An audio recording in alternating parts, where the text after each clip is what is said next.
Adam and Eve, the fall.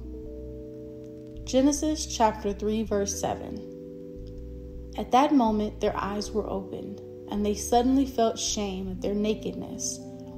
So they sewed fig leaves together to cover themselves. Natasha had been raised in a sheltered yet abundant home. Her parents made sure she had everything she needed and none of what she wanted, or at least none of what her friends could enjoy. Most importantly, scary movies.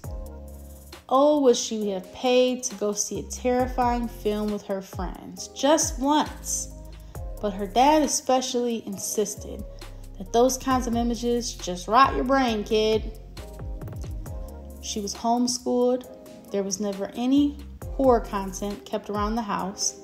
They kept security controls to restrict certain titles on Netflix, and she barely had internet access given the sheer number of sites and apps they had blocked.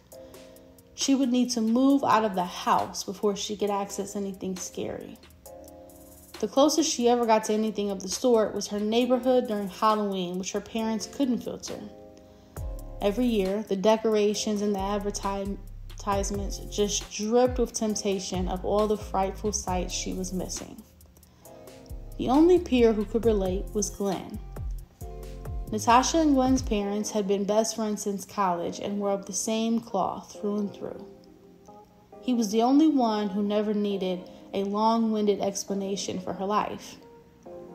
People who knew their families always assumed their parents were religious, but their caution wasn't actually based in any kind of theology, unless you count conspiracy theories as a sect of faith.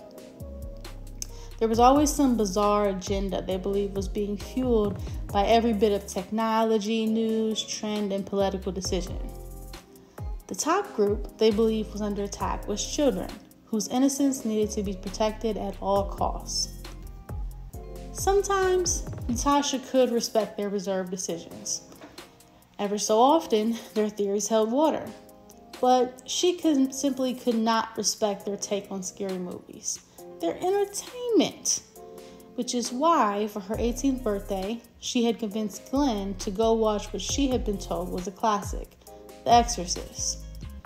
It was like fate that it was playing at the Highland Square Theater, so they wouldn't even need a ride. She couldn't have asked for a better film to break their scary movie virginity. A couple hours later, Glenn and Natasha leave the theater more rattled than either of them had anticipated. It was disturbing in ways they could never have imagined, but neither wanted to admit to that. As they walked down the ramp to exit the doors, they avoided eye contact with each other. This was just awkward. They were about to cross the street when Glenn grabbed her arm. She thought he was going to force her to talk about it, but when she looked up, he was furrowing his brow and nodding in the opposite direction. Right next to the doors was a young girl with kind eyes and mousy brown hair and a light blue nightgown. There were no adults around, and she was silently frowning at them. Fear crawled through both of them as they remembered a similar young girl they had just watched get demonically possessed.